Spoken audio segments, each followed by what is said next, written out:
voulons te demander, Seigneur, de nous éclairer, de nous parler, Seigneur, à travers ta parole. Que nous puissions te servir puissamment de ton serviteur aujourd'hui, pour que nous puissions être édifiés par ta parole.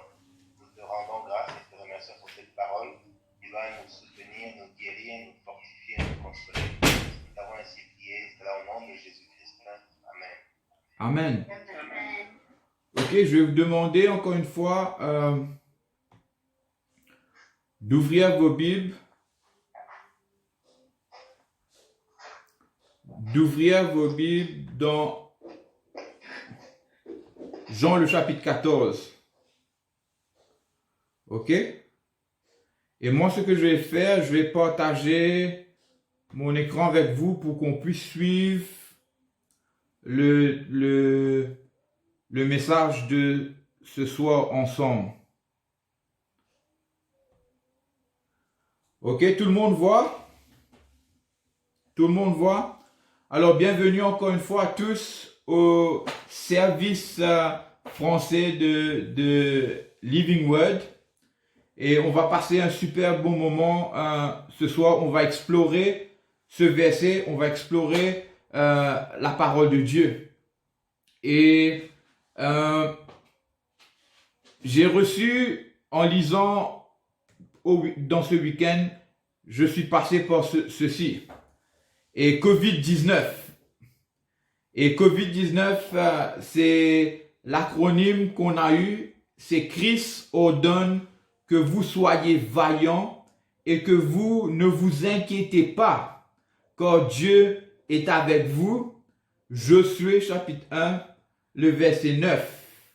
Dieu est avec nous, méditez la parole, prenez courage. Et vous pouvez partager ce message à vos amis, mais on va regarder le vif du sujet ce soir. Alors, qu'est-ce qui vient dans vos têtes quand vous pensez à la présente situation de Covid-19? Alors, le virus nous a permis d'explorer les différentes opportunités à faire le ministère. Et c'est un ministère maintenant où moi je suis derrière l'écran, vous êtes aussi derrière vos écrans, mais nous entendons la parole, nous pouvons louer ensemble le Seigneur, prier ensemble et partager la bonne nouvelle de Jésus-Christ. Alors c'est une opportunité que Dieu nous permet de voir. Alors, le thème de ce soir qu'on veut explorer, c'est que votre cœur ne se trouble pas. Et la parole de Dieu nous dit ce soir que votre cœur ne se trouble pas. Croyez en moi et croyez en Dieu. Il y a plusieurs demeures dans la maison de mon Père. Si cela n'était pas, je vous l'aurais dit, je vais vous préparer une place. Et lorsque je m'en serai allé et que je vous aurai préparé une place, je reviendrai et je vous prendrai avec moi, afin que là où je suis, vous y soyez aussi, et vous savez où je vais, et vous en savez le chemin. Thomas lui dit, Seigneur, nous ne savons pas où tu vas, comment pouvons-nous en savoir le chemin? Jésus lui dit quoi?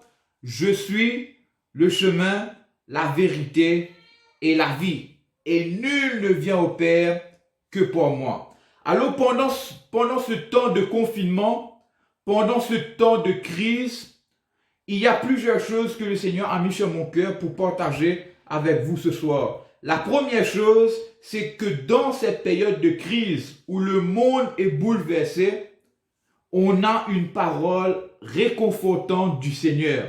Et cette parole, c'est que votre cœur ne se trouble point. À toi, Jocelyn, à toi, Tania, à toi, Jean, le Seigneur a une parole réconfortante. Et peut-être on est en train de penser à la conséquence de ce confinement. Quelles conséquences financières? Quelles conséquences par rapport à l'éducation? Aujourd'hui, ce soir, le Seigneur nous donne cette parole réconfortante. Que votre cœur ne se trouble point. S'il vous plaît, regardez votre ami à droite et à gauche, vos enfants à droite et à gauche, votre époux, épouse, et regardez-les dans les yeux et dites cette parole réconfortante, que votre cœur ne se trouble point. Ok, tout le monde a pu le faire? Très bien, très bien, très bien. Deuxième chose que je veux vous partager ce soir, c'est que la promesse du Sauveur. Alors, qu'est-ce que Jésus dit dans sa parole?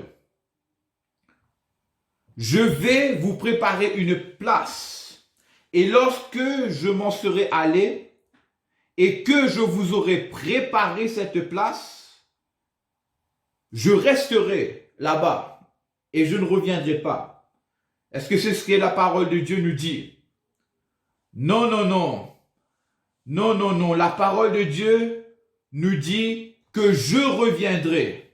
Je reviendrai, je vous prendrai avec moi, afin que là où je suis, vous y soyez aussi. Chers amis, sommes-nous prêts à rencontrer notre Seigneur? Sommes-nous prêts à rencontrer notre Seigneur? Parce que Jésus revient et il a promis qu'il reviendra te prendre et me prendre parce qu'il a préparé une place pour nous. La question que je vous demande ce soir, êtes-vous prêts à le recevoir? Troisième chose que j'aimerais partager avec vous ce soir, c'est il y a deux choses le Sauveur nous demande de faire pour notre bénéfice. Quelles sont ces deux choses? Le Seigneur Jésus nous demande de garder sa parole. Dans Jean le chapitre 14, le verset 21, le même chapitre. Alors je vais vous demander à lire ce chapitre à la maison et à discuter encore plus chez vous. Celui qui a mes commandements et qui les garde, c'est celui qui m'aime. Aimez-vous Dieu? Gardez ses commandements si vous aimez Dieu. Et celui qui m'aime sera aimé de mon Père, et je l'aimerai et je me ferai connaître de lui. Alors, c'est une chose très importante que le Seigneur nous demande de faire, de garder sa parole, d'aimer sa parole et de jouir de sa présence. Et la deuxième chose que le Seigneur nous demande de faire, c'est de proclamer sa bonne nouvelle dans ce temps de confinement, dans ce temps où les gens n'ont pas de la paix, où les gens n'ont pas l'antidote au stress, à la dépression et aux paniques. Et même quand la peur et la crainte envahissent le monde, Jésus nous dit, je suis la vérité, le chemin et la vie, et nul ne vient au Père que par moi. Malheureusement, mais bien heureusement aussi, la vérité exclut. Il n'y a pas d'autre solution. La seule antidote pour un cœur troublé, pour un cœur stressé, c'est Jésus-Christ. Seul chemin, seule vérité et seule vie. Alors, il n'y a pas d'autre solution. Pour avoir la paix dans un monde troublé, il faut recevoir Christ comme Seigneur et Sauveur. Il faut recevoir Christ comme Seigneur et Sauveur. Dans Jean le chapitre 14, le verset 27, la parole nous dit, je vous laisse la paix, je vous donne ma paix.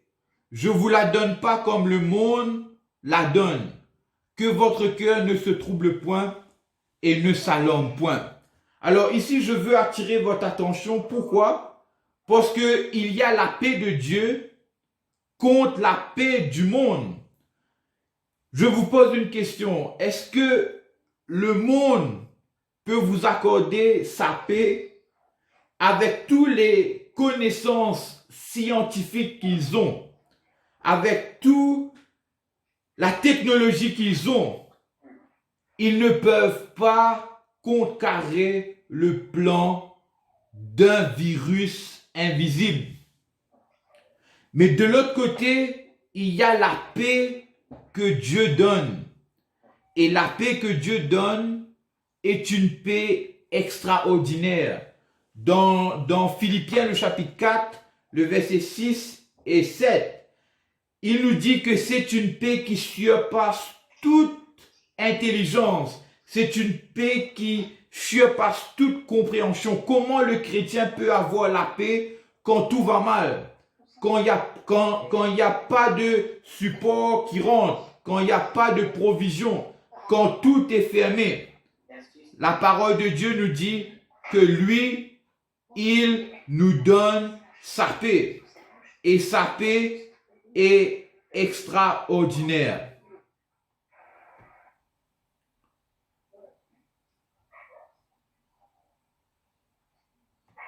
Je vous donne ma paix. Je ne vous la donne pas comme le monde la donne. Que votre cœur ne se trouble point. Et pour qu'on ait un cœur qui n'est pas troublé, je partage un plan de dévotion avec vous rapidement. 20 minutes de dévotion avec Dieu tous les jours. Alors on peut commencer par venir devant Dieu en silence avec un esprit calme et bien disposé. Le psaume 37, le verset 7 nous dit que pour moi m'approcher de Dieu, c'est mon bien. Et ensuite, on peut avoir ce moment de confesser nos péchés en ouvrant notre cœur à Dieu. Et le psaume 139, le verset 23, nous dit, « Toi, Seigneur, qui sondes nos cœurs, tu connais toutes choses. » Et ensuite, nous pouvons lire la parole de Dieu. Nous pouvons passer du temps à lire la parole de Dieu tous les jours. Et le psaume 119, le verset 150, la parole nous dit, « Ta parole est une lampe à mes pieds, une lumière sur mon sentier. » Et ensuite, on peut méditer la parole de Dieu, le poser des questions et attendre d'entendre sa voix, prendre le temps d'écouter, prendre le temps de demander à Dieu de nous parler. Et ensuite, passer ce moment dans la prière. Et quand vous lisez 1 Timothée, le chapitre 2, le verset 1, l'apôtre Paul demande à Timothée de prier en tout temps, prier sans cesse, prier pour tout, prier pour la famille, pour vos voisins, pour tous ceux qui sont autour. Priez afin que Dieu nous ouvre ses portes et nous délivre. Et pour terminer, remerciez Dieu en louant et en le permettant de nous bénir et de nous garder. Alors, vous pouvez aussi découvrir le texte qu'on a partagé en vidéo et vous pouvez télécharger l'application du film Jésus. Que Dieu vous bénisse et qu'il vous garde.